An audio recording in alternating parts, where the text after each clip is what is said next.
This conference will now be recorded. Hello, welcome to Color Theory Live Session Week 4. In attendance is Nick, Sahara, and Willie. And Matt. Professor Penna is joining us as well. I'm Professor Olson, and together we're teaching you color theory. So this week we're going to get into package designs. Here's what the week looks like. We're having our live session now. I'll provide live critiques on any work you've got so far or answer any questions at noon on Wednesday. On Thursday, you will post what work you have finished to the discussion, and then provide some peer feedback on Friday. And then on Saturday, you'll complete your package design and put it into your nearly completed presentation, which you will finish up by Sunday and make a new Spark video presentation that you will share with your classmates by the end of the week. And then you'll be finished with color theory and on to, I think, typography next. Any questions off the bat for this week, for the schedule? No, none yet. None yet, okay. All right, so color and packaging. We put package design and color theory for a good reason, because when you think about packaging, you go to the store, the first thing that hits you is what? Package. The color, right? Yep. Before you read anything, you see the color, and it's either attractive or it tells you something about the product, what kind of product it is. Is it, for instance, lemon lime soda, or is it bug spray? And you can sort of tell from the color, right? Color is a key tool, but you get to use a lot of design skills as well. So this is going to be a lot of fun this week. The trick with package design is your package is part of a category like cookies or coffee or tea. And you want to be part of that category, but you also want to stand out from that category. So it's a bit of a paradox. It's a little bit of a trick to do that. If you look at it, this is what we call Maslow's hierarchy of needs, and it's what a person needs to live. So first of all, we need food and air and water. We need to feel safe. We need to be part of a group. We need to feel like a valued member of that group. And if we can do all that, we sort of culminate in being a great person. Packaging is funny, in a funny way, is very similar. So first of all, it has to provide a container for the product. It has to keep it safe from the elements, from air, water, whatever, going to damage it.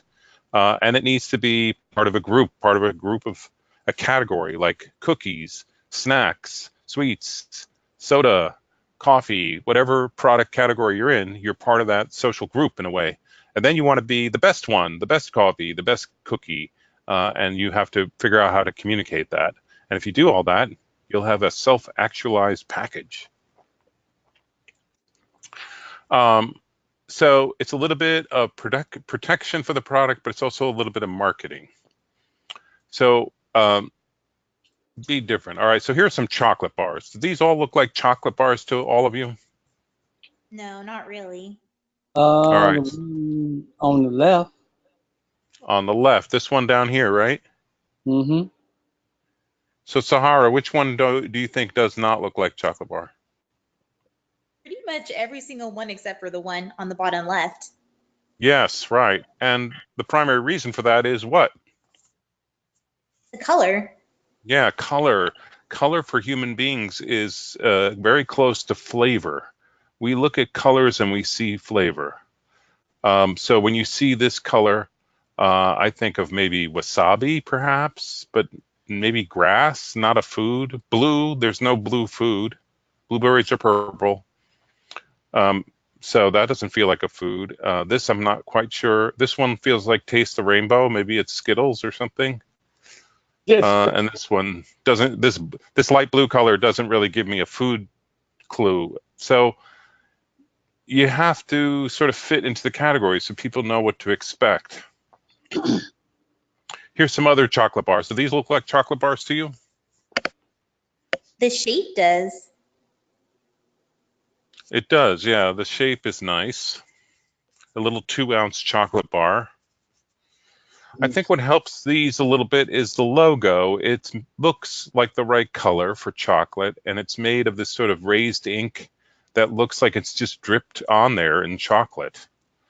So that sort of gives me my flavor cue, and then they're free to play a little bit with the colors and get away with it. It's kind of a little bit of a trick, but if you give somebody a little taste, they'll accept it. And the design of these is quite good, I think. So that kind of helps me feel more confident about them. When I see a package in the store and it's not designed well, I wonder what's inside. Is it going to be okay to eat? No. Right, Willie? Yeah. You don't know what it might be. I hear some ice cream bars. How do these look to you? What do you think? Yummy. They look really Yeah. tropical. They do have a sort of tropical feel. There's a lot of color in them. The ones that have a chocolate coating are clearly chocolate, right? Mm-hmm. But they've used these little images, photos of the flavors. So this is prune and vanilla. This one's peach. And so, these are Russian, so I can't read them, but cherry and pomegranate. This one looks like sea salt and chocolate, and this one is apricot and cinnamon. So kind of exotic looking a little bit. They look like they're from South Asia, like from India or someplace, right? Yeah, they do. But the picture kind of makes you, I want that, right? Yes, Nick is saying, I like how the flavor gushes out. Yeah, it's, the big bite that shows you the layers and everything. Now, I love doing this lecture right after dinner. We're all like, I want dessert. So appetite appeal is what we call that. If you can put a really great image photo on your package, it'll attract people to say, I want that. These are little potato snacks, pupitas, and they're kind of fun. I mean, these are not something you really think deeply about before you eat them. So the design is kind of whimsical, which works for this, I think. Would you eat these? No. No. I would. They Sahara? kind of look like something that you'd have at like a barbecue. Yeah, right. Little crunchy potato things. I don't know. They seem kind of fun. Firefly. So this is iced tea. I love their logo, this little fly bottle. It's kind of That's cheap. How that works. Yeah. The picture, the imagery is all very flavor oriented, and it's like these botanicals and stuff. So you sort of get a feel for what that's going to be like to consume. So these are all things that you're going to make note of for your own package. Like, how do I use photography or illustrations or images to entice people to my product? What's going to make it appealing? In this case, this tea, and it looks like a little teapot. I like that. This company does products for pets, and I love this little package of the dog shampoo that is in the shape of a fire hydrant. It's kind of got a retro look, but a little bit of branding, and you're appealing to the owners, not the pets themselves, obviously. But it's like, yum, peanut butter. I would eat that. It's a dog treat. Don't eat it.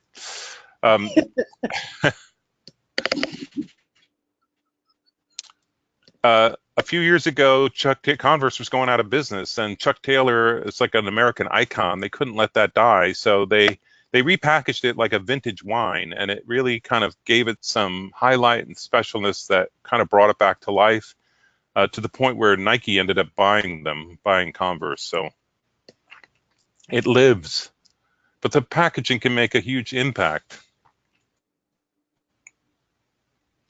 And then they tag the tag here. Good design goes a long way. All right, this is from a website called Design Force Inc. In fact, oops, I am gonna send this to everybody. Copy, and I'm gonna put it in the chat window. And you can go there and bookmark this because it's kind of helpful. They design and manufacture packaging for virtually every major company, Procter & Gamble, Lever Brothers, General Mills. You know, if you have it in your house, it's probably they made the package. So this is the things that they say you should have, things to consider before executing design and color choices in packaging, which is what you're about to do. So first it says, what does your brand stand for? Do you guys know what your brand stands for? Yes, I do.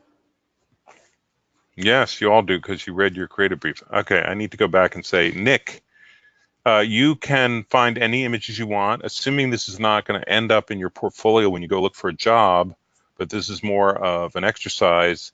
I'm not concerned about images having a copyright infringement at this moment, but if you ever put this out in your portfolio and sharing it with the whole wide world, you should always use images that you have the rights to use. So I would err on the side of caution, but you're really doing this more of an exercise than sort of a final portfolio piece. If you're able to take your own images, go for it. I think that's always better if you can showcase your additional talents. So consider that. All right, who's the customer? We all know who our customer is, right? Yes.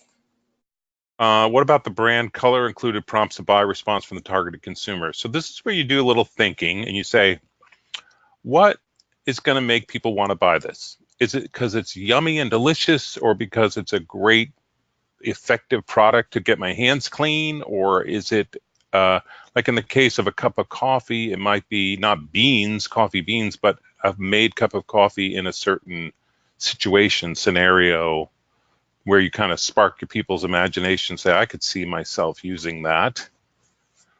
So it takes a little thinking, and then you can figure out what is going to be the big zinger on your package, the thing that makes people want to buy it. When packaging to a global audience, what meanings are ascribed to the colors used, and should they be modified? Well, in the world, colors mean different things in different cultures. You know, in some places they wear green to weddings and white to funerals, and it's different all over the world. And if I tried to teach you all about that, the class would be like a year long. So I'm just letting you know that as you think about color in the big wide world, it does mean different things in different cultures. So you should be always sensitive to that. In our case, we can just sort of assume North America and go with that, unless you say otherwise. But can a unique color be developed to support the brand? Do you have a unique color? Yes, you've all been assigned a color as part of your creative brief. That's the color you're using for your brand. How does the chosen package color or combination make people feel? So you can throw this out to people who might be in the target audience for your product. They may be older than you, and say, how does this make you feel? You don't want design advice. You want emotional reaction. You want to say, do you like this? And they say yuck, or they say yum. And you want to get that kind of reaction. You don't want them to say, well, if you move the logo, no, I'm not Yeah. looking for design advice. I get that from my instructors.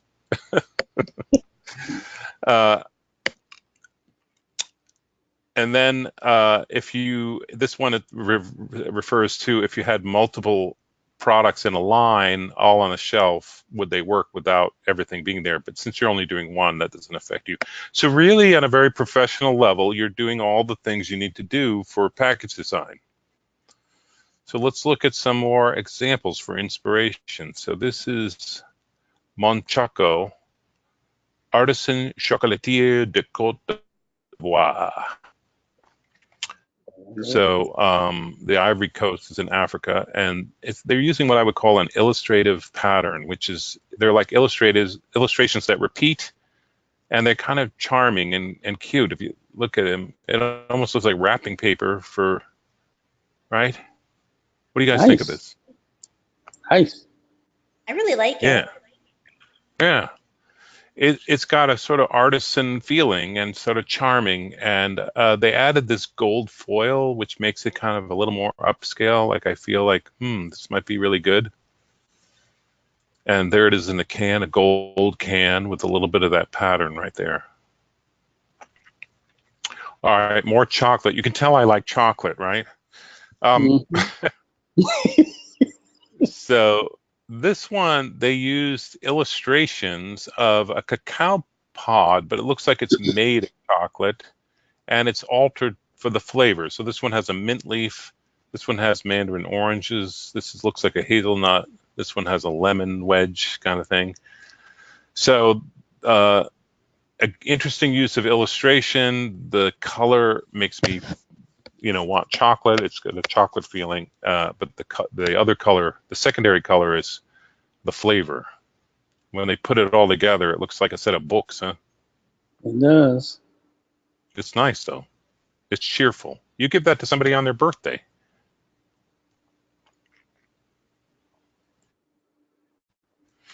All right, this is packaging for a fast food restaurant in Russia, and they serve pizza, burgers, and sushi. And it's Wow, called that's a Mama Mafia's. What did you say? that's a combination.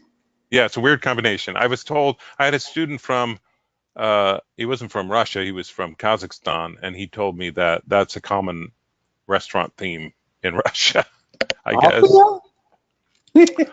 Yeah. Um, I love this logo, the negative space for the hat band. There's no lips, teeth, eyes, just glasses and Mama Mafia, and you can sort of hear her voice. She sounds like the old lady from Goonies, right? Kind of Yeah. whimsical, a little bit dangerous, which is okay because the food isn't all healthy. Um, and this, again, a kind of illustrated pattern. It sort of looks like a pattern. It's a bunch of illustrations, but kind of fun. They got the Yakuza guy who makes the sushi and the mafia guy who makes the pizza. I don't know who makes the burgers. Here's a squid or octopus with two guns and a baseball. It's crazy. So whimsy and fun can be intriguing, especially if your product isn't meant to be taken too seriously. This isn't health food. This is kind of fun, whimsical stuff. So it makes sense in a way, right?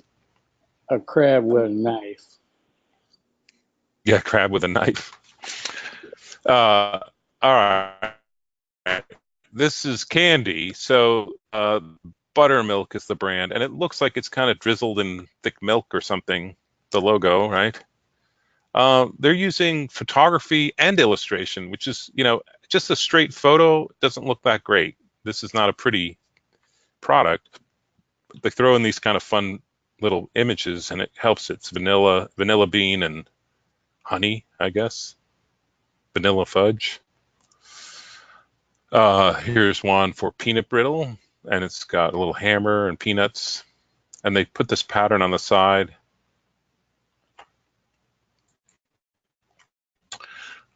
Clotted cream, the worst name for the best thing. It's really delicious, but it sounds terrible. All right, so we're going to play a little game, before and after. I'm going to show you some product redesign, and I want you to tell me what they did and why you think they did it. So the first one is Luden's cough drops. There's before and there's after. What they do and why? The hierarchy of the name, and they lowered it and put a see-through window that you can see what you have inside. Up Yeah, top, up top they looks like I don't know what they were doing. well they got a see-through window in both places, but what they did is they sort of pushed it to the bottom. So when it's hanging on a hook, Mm-hmm. they don't all scoot. Probably here they scooted down and you didn't see them at all. They also swapped out the color, so we have a lot more of the flavor color on the bottom packages than the stark white on the top. Yes, exactly, Sahara. So, yeah, you're getting that flavor feeling. I assume that the world of cough drops, which these are, has moved into the realm of candy. So it's much more candy-like, and that's probably a lot why they had to have the flavor really highlighted, right? Whereas before it's like medicine almost. They're kind of hedging. Much better illustrations too of the fruit, right? Mm-hmm. Yeah, more realistic. Yeah. I think that helps. I think photography, when it comes to food, is sometimes better than illustration because you get the real sense of it, like a visceral reaction. All right. Don Julio, this is before on the left and after on the right. What did they do and why? Well, they changed the little band on the top from the yellow kind of vintagey look, and they moved it over to like a red, and it looks a lot more contemporary, simple. Yes. They also changed the shape of the bottle. Yes. Why do you think they did that? It might be for streamlining to make it look a little bit more like simple, kind of fit in with some of the other bottles. It might also be to separate themselves from other similar brands. I know that there's a couple other alcohols I've seen that have almost the exact same shape as the original one. Yeah, I think that this probably worked better in a bar setting. It took up less space. It's easier to ship. Nick is pointing out 1942. Yeah, I love that little detail, Nick. I'm glad you noticed that because here it is, it's like just a silhouette, and you think it's Don Julio on horseback surveying the agave fields, right? In Tequila, Mexico. It sparks your imagination, right? Historic nostalgic, right? No points off for spelling, though. Uh, they cleaned up the label in general, too, right? It's not Yeah. so. See this They agave plant behind the type? It just sort of muddies it up. It makes it hard to read the type, and you can't see the plant. So here they put it in a little circle off to the side, and now it looks like a little golden seal made with real agave. I was wondering what that plant looked like on commercials. You can grow that in Florida, Willie. Well, you can't. Yeah, we have a bunch growing in my backyard. And well, the real blue agave that they grow in tequila, it's a little different kind of plant. It's like a big, huge thing, and they take the sap or the juice from it and they ferment it, and that's how they make tequila. All right, next up, Michael's Peanuts. There's before and there's after. What did they do and why? They got rid of the viewing window on the other one, on the newer version. Yes, why do you think they did that, Sahara? It gives them more room to put more information. And I mean, peanuts aren't really that pretty to look at, so maybe they figured they would put other things to kind of catch your eye.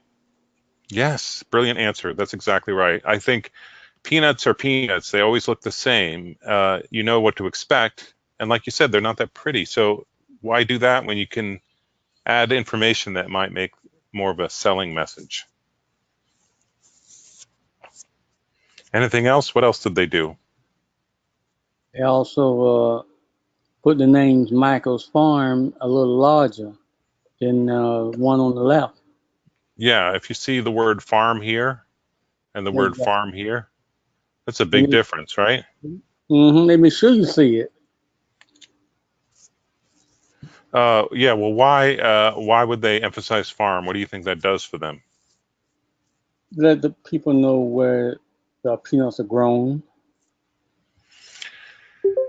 Yeah, it seems to be a little more, kind of a fresher product, maybe a little more organic or something. It doesn't say organic, but it makes you feel like it's coming from a real farm. Yeah, and Nick says it's like a nice illustration of a farmer. It's kind of fun, but it makes you think of the farm instead of this one makes me think of the factory or something. Yeah. Some people say it makes me think of Michigan football.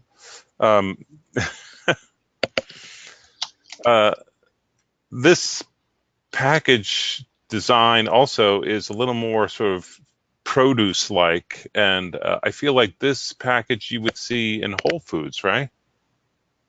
And this one is from 7-Eleven. So suddenly the design makes it a little more expensive, perhaps. You guys agree? Yes, I do. Mickey has joined us. Great, Mickey. Glad you're here. All right, next up, milk. Before at the top, after at the bottom. The one up top look like the colors of laundry detergent. Yeah, like Yes. products. Yeah, everyone agrees. Yeah, it's like I don't want to put that on my cornflakes. Yuck. No. So this is a case where the design is like out of the category. Like you don't want to be totally out of the category. This looks a little more like this is all cream. They do use colors often to distinguish the different fat content of milk. But there's something about the shape of this bottle, and they changed it just enough to make it feel a little more like milk, I think. And when you see the strawberry, it's not strawberry milk, but it makes you think of strawberries and cream, and it's kind of yummy, and maybe that's a good thing. All right, lasagna on the left before, on the right after. They changed the dominant color from blue to red. And I think they probably did that because red is one of the colors of like the Italian flag and it pops out more. Yes, excellent answer. Anything else? It kind of took off the checker design at the top and like just streamlined it into that little line little there touch. above the logo. Yeah, good point. What about the photo? It definitely looks a lot more like artsy and contemporary versus the more like stock image one from the original. Yeah, I said this is school lunch and this is Gourmet Magazine. All right, Nick. Nick is saying this reminds me of every other pasta you buy in the store. Which one, the left or the right? The blue, yes. You know who uses blue in their packaging is Kraft macaroni and cheese.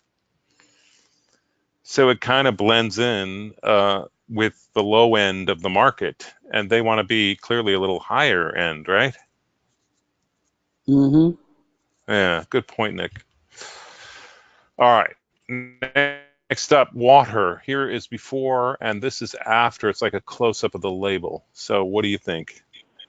It doesn't even look like the same brand at all. Yeah, they've completely transformed it. Yeah, All right, look a little expensive. it does look expensive. How much would you pay for this stuff per bottle? Not even $1. How much for the right? Probably like 3 or 4. Yeah, $3 or $4. So the difference between this and this is design, what you're learning to do. It adds value. Just remember that. Design adds value. This photo looks like pool water, right? It's like pool chemicals. Yeah, it does. And it might be great water, but I'm not going to buy it. I'm not going to pay a lot, certainly, for it. Whereas here, this is like vodka. Fancy. Yeah. Remember that. Design adds value. Before on the left, after on the right. What did they do and why? They changed the font that they use for their logo. Now it's a lot bigger, more eye-catching. It's less stylized, so it's easier to kind of look at. And it looks like they added in a mark. Yeah, it's this kind of A with a silhouette of a bottle. It's like a new mark.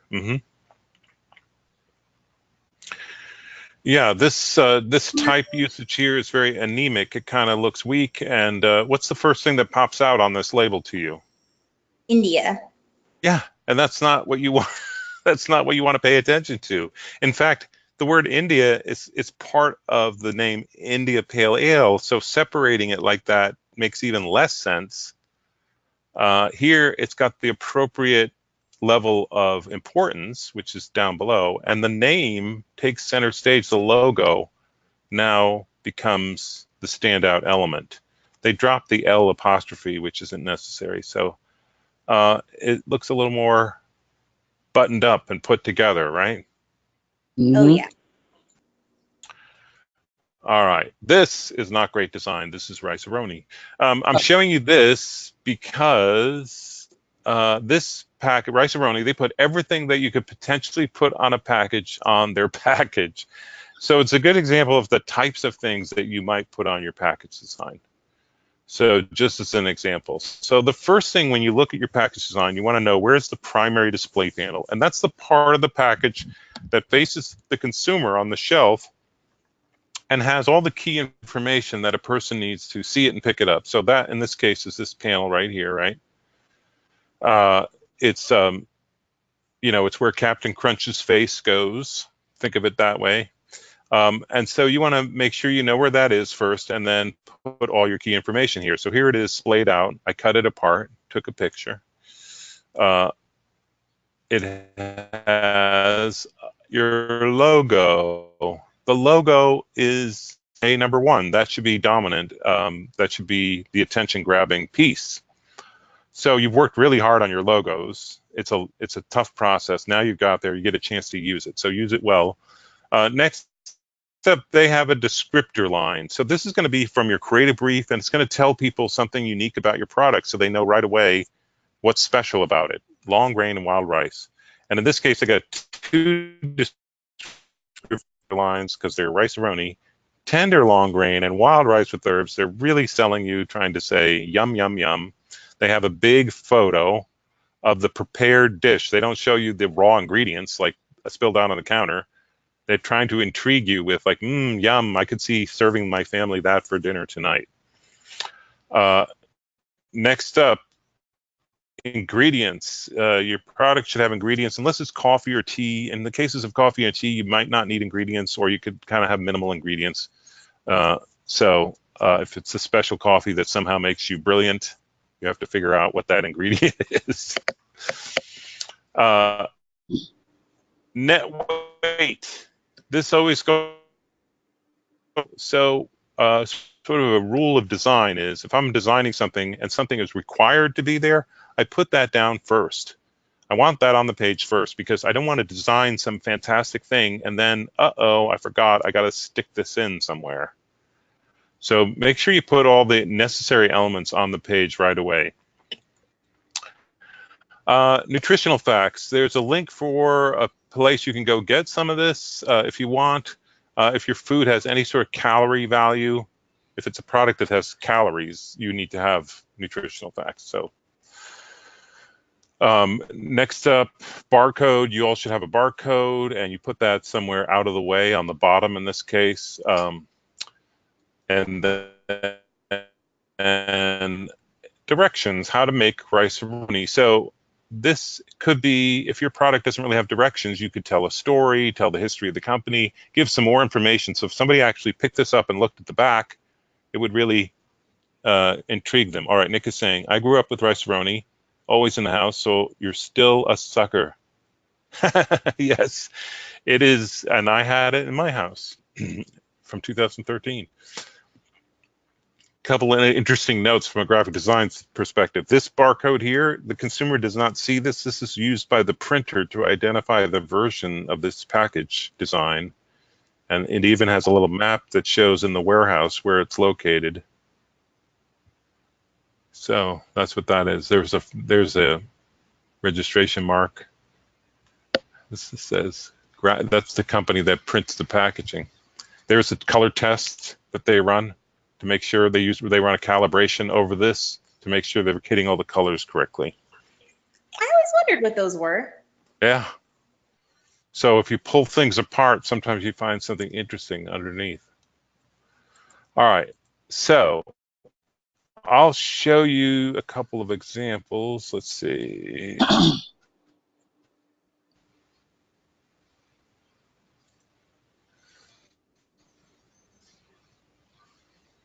All right, here's Rebecca's. She did Wonderland Tea Company. Now her template is a little different of that because she's a campus student, so she actually physically built the package. But let's make it full screen. So there's familiar elements, right? So by Sunday of this week, you're going to have all this buttoned up really beautifully. A wonderful word cloud. All your bells and whistles, everything buttoned up, put in place, and looking really good. So this presentation came out pretty well. Sort of rushing through because I'm getting to the package. There's her logo, color palette, business card, letterhead, envelope, all the elements, and it looks like a nice brand. This is her package template. None of you will use this because this is only for campus students. But there's her design. So primary display panel is here. It has a flap that comes across the front, so she made sure and put her logo kind of prominent there. There's a variety of tea that she added. She put in the number of tea bags and net weight. All this stuff kind of makes it feel more realistic. She put nutritional facts, probably didn't need to, but it does kind of help. A little message on the back. So all these things. Now at the top it says "Drink Me," which is a reference to Alice in Wonderland. And she did a couple of options before settling on a final one. And there it is, assembled. And of course, she just took a regular photo and then did a composite into another photo, which is something you could do with your online version. Let's see if I have an online version I can share with you.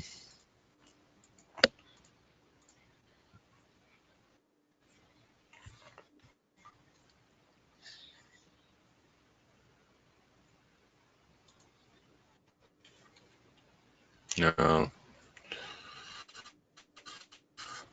I'm afraid I'm not prepared at this moment.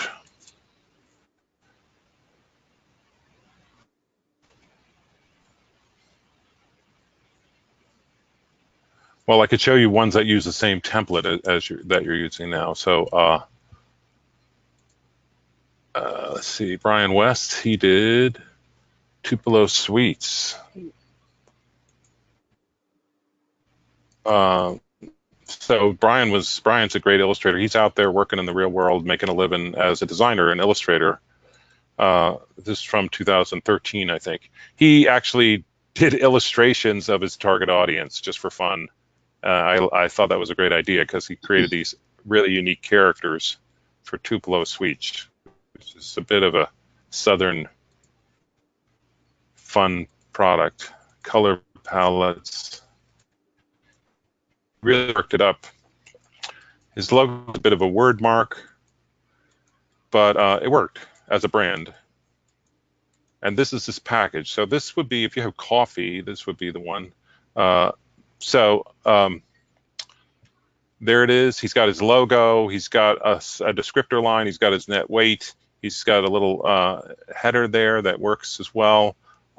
He has on the back this fun cartoon character that he also created with a bit of a tagline, and then a long story about it, where it comes from, all that, ingredients and nutritional facts. So is that helpful? Let's go over to the assignment. Let's see, preview. So when you go to the assignment, there's videos to help you understand how to work with the template that I've provided. Package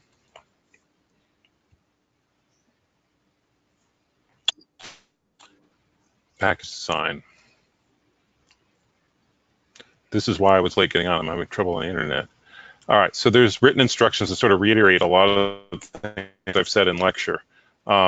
There is 2 Illustrator templates. You get to pick one. You could do both if you want, but you're only required to use one.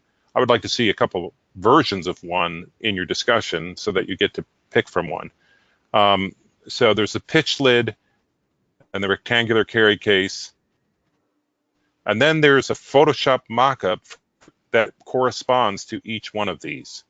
So rectangular carry case mockup and the pitch lid mockup. This video here by Omar shows you exactly how to use the mockup template, how to do it.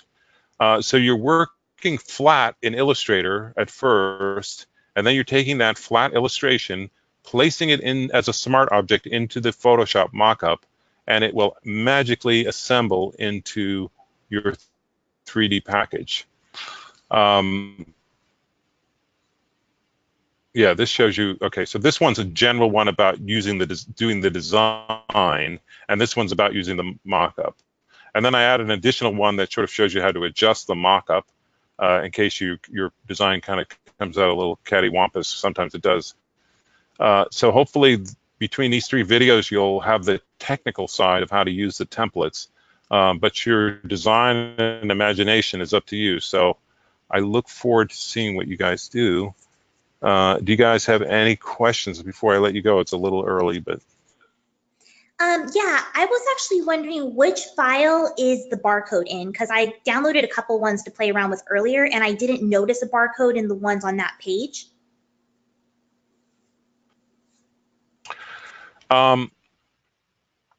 I think the barcode, well, you know what? It might have gotten lost in the shuffle. So if you can find a barcode online and use it, I'm going to go and type barcode mockup. And in 2 seconds, I found some free vector there, free pick.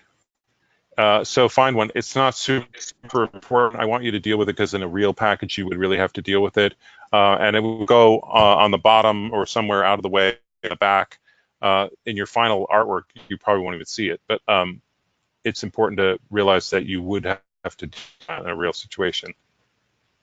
But that, barcodes. All right. So I apologize. That is somehow not included with the assignment. Yeah. Any other questions?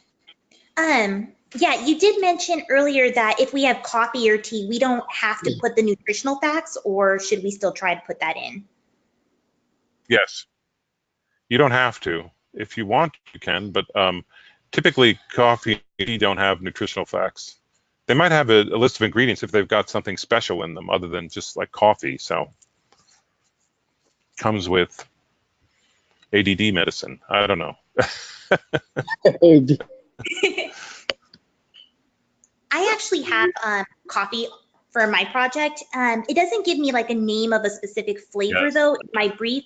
Can I just come up with something just completely creative to match the theme, or do I need to do something kind of mimicking what's out there in the market? Yes, you can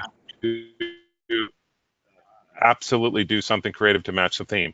Another website you can go to, which I did not list here, I'm sorry, is called The Dye Line, thedyeline.com. I'm going to paste this in the box as well, so you guys have this. The Dye Line is a website. It's sort of like Behance, but for professional package designers, and it has fantastic examples of package design that you can look at. And a good way to use this is to look for something that's in your category and get ideas for the types of information that that other people put on their products, because that'll help you make it look a little more realistic. Their jobs too. Let's see, where's the search? They changed this website recently. Oh, search here. So, for instance, if I said coffee and search, I get examples of coffee designs. And okay, I found this on the web for can I get examples of coffee design? Take a look. My phone just picked up, Siri picked up what I was saying. All right, sorry. All right, so yeah, look, coffee. So I can click on here and take a look at what somebody else did, and they say, you have really great, big, high-res images.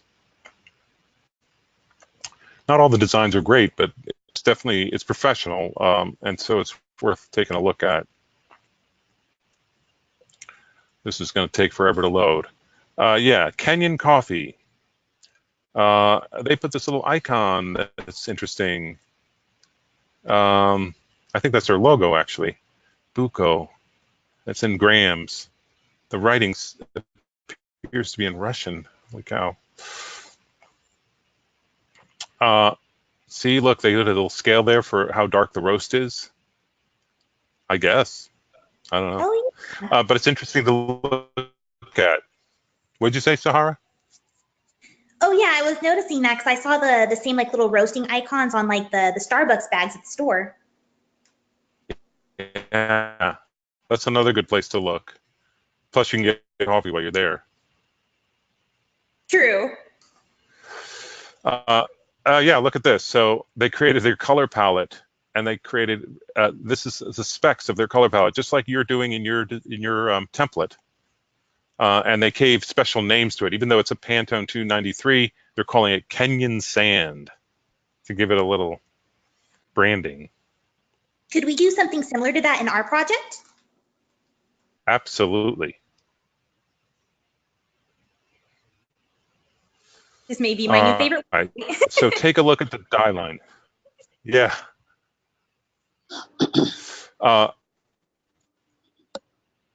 Any other? Oh, wait. Okay, Nick. Matt. Matt, do you see Nick's question here?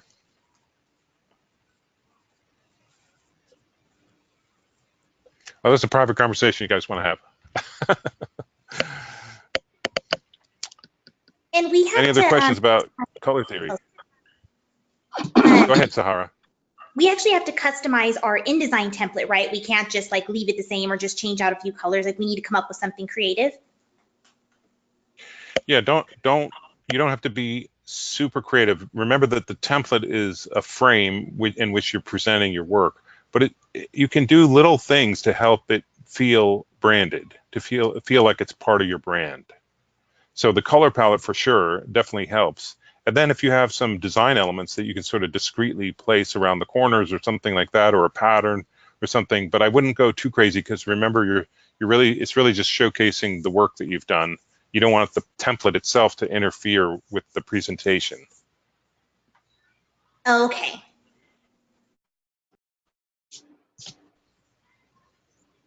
Like the ones I showed you, they customized them, but they didn't feel like they really interfered too much with the work. Yeah, that's what I was referring to, because I noticed that on the second example, especially, he really stylized his template. Yes. Yeah. And well, I could show you Kevin Yang. Kevin Yang, he is an amazing guy out there designing right now. I forget where he works. He's got a great job somewhere. And he cut his template and branded it. Here, I'll show you Kevin Yang. Country Canine was his product. It's a dog food, and you can see his logo. It's kind of the negative space shows a barn, so it's for dog treats for country dogs. But he totally changed this layout and made it a lot more custom. The brand colors come through, and it really works. You know, this background. He even made a logo for himself, which was kind of advanced at that moment. Oh, wow. There's his creative brief, so he totally changed it up. But it all does feel, he used a slab serif font that really kind of feels kind of country. Even though it's neat and clean and well organized, well designed, it still kind of has that feeling. There's this word cloud. Target audience, inspiration, competitors, everything, every page looks really good. His color palette, he did a different kind of thing there. Font, sketches, there's this process, logo process, and Kevin worked round the clock. He was a campus student. We'd see him at like 1 a.m. wandering the halls. There's his letterhead, identity package. This is the package template he used. He looked at this design, which has these sort of angled edge sides, and thought it kind of looks like a barn itself. So he turned it into a barn. And there it is. Again, composite photo. So he took a nice photo and then put it into the background. And then he kind of went above and beyond after that, and he said, hey, what if I did a truck with the logo? And there's this little ad kind of thing with a dog pulling the tractor.